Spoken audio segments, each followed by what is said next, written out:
There's a movie called Dream Team. It's, quote, an absurdist homage to 90s basic cable TV thrillers.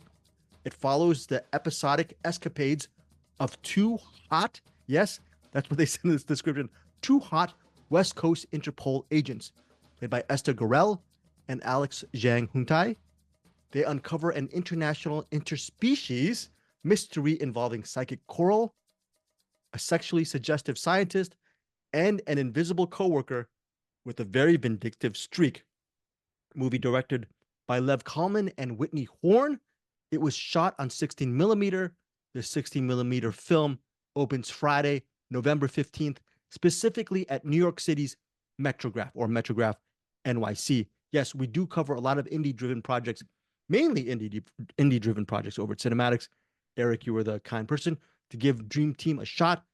Is Dream Team a dreamy type of movie to watch? Um, this movie's weird. So what it was sold to me as was basically like a Skinemax movie or maybe a Lifetime movie, something like that, or maybe like a combination of the two. A spoof of it, maybe a satire, maybe. No, well, I assumed that it was them. It said homage, so I figured they were going to try to do that. Like, what was that? Will Ferrell and Kristen Wiig movie that they did that was like a Lifetime movie, but Oh, they I did it forgot. like Right. they didn't do it like a spoof. They did it straight up, and that's Yes. where the comedy came from. Right. I thought it was going to be something like that, and it kind of is. But then they use that sort of style to do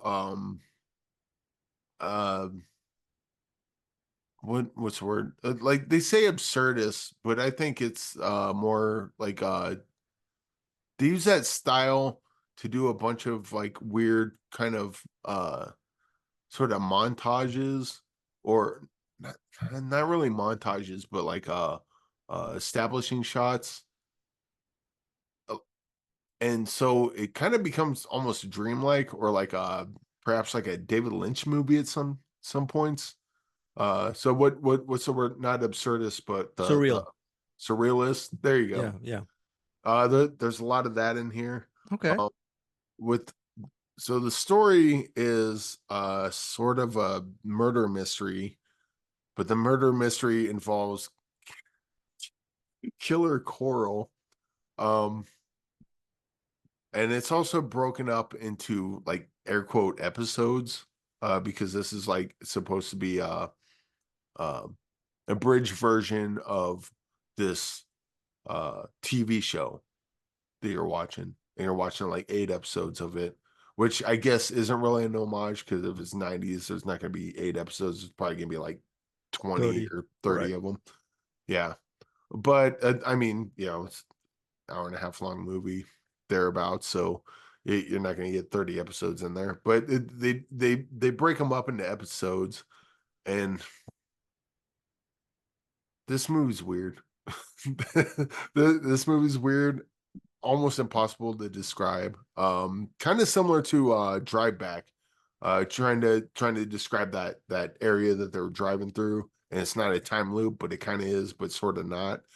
That's kind of the problem I'm having describing this.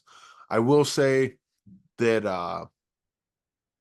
watch it for sure. It's definitely a unique version of this type of movie, and I don't think it's I guess in a way, it's sort of how they describe it as an absurdist homage to basic cable TV thrillers, but it's a little more than that and a lot different than that, and not exactly what you would expect going in.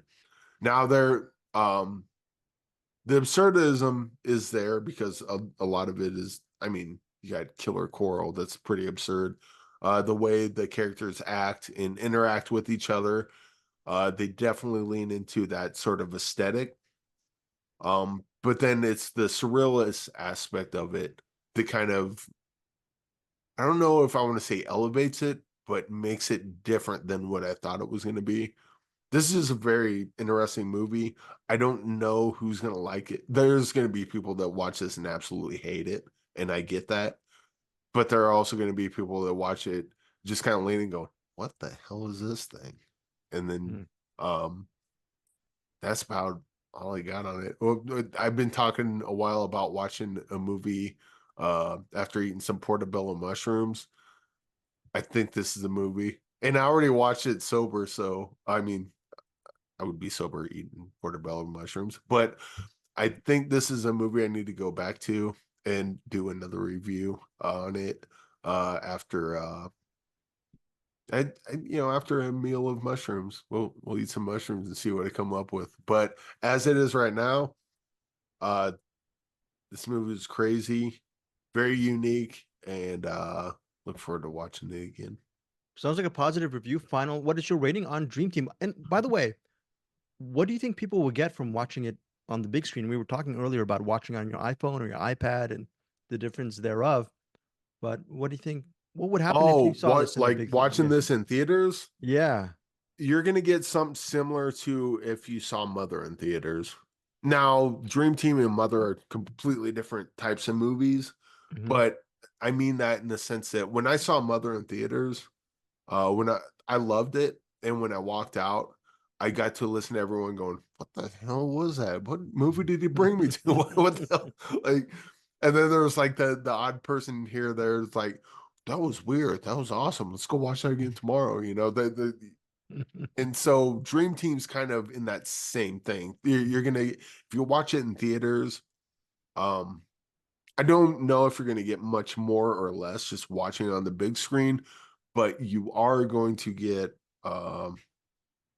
if you're assuming you're not in the theater by yourself, assuming you're in the theater with a couple more people, you're gonna get certain reactions from people in the theater, and then once you leave, just kind of do a little people watching as they're exiting the theater and just like, honey, I think we need a divorce. I can't believe you brought me to that movie. Or I love that movie. So did I. Ooh, let's get married. Like this is that kind of movie. It's going to be pretty divisive. Which is why I think this movie is like just right dead center in 3-star banger territory.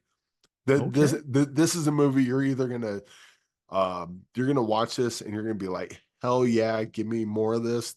Like this is the thing I've been looking for. Or you're gonna watch this going, what the hell is this piece of crap? Who put this in front of me and I'm pissed at them. That this could not be more of a 3-star banger. Okay, so that is Dream Team opens Friday, November 15th at Metrograph NYC. Three-star banger from Eric Holmes, meaning it's not a three-star movie. It is a movie that not overcompensates. It's just a high level, top shelf, high level, just overachieving on the Yeah. genre level. That's what three-star bangers do. And the weird thing is like for what the movie's described as and what they're going for, I don't think they hit that. They hit something else entirely different. And Very interesting. that different thing they hit was pretty interesting. I mean, you kind of almost want to go 5 stars on this just because even if you don't like it, they based on their marketing, they try to hit this level, but the filmmakers were actually going for something a little different, and it's actually better than what it's purported to Wow. be. So is Eric Holmes' personal rating a five-star thing, or is it three step I back to mean, three? I mean that's why I say 3-star banger. For me, it's a 5-star movie. Other people will watch it and think it's a big old piece of crap and hate it. Okay, let's go Eric Holmes, 5 stars, but with a caveat of a three-star banger as if you go for the populist vote. How's that? Can we do that? Five Yeah. stars for Eric Holmes? And Yes. no, I think 3-star banger is good because that kind of tells where people might sit on this.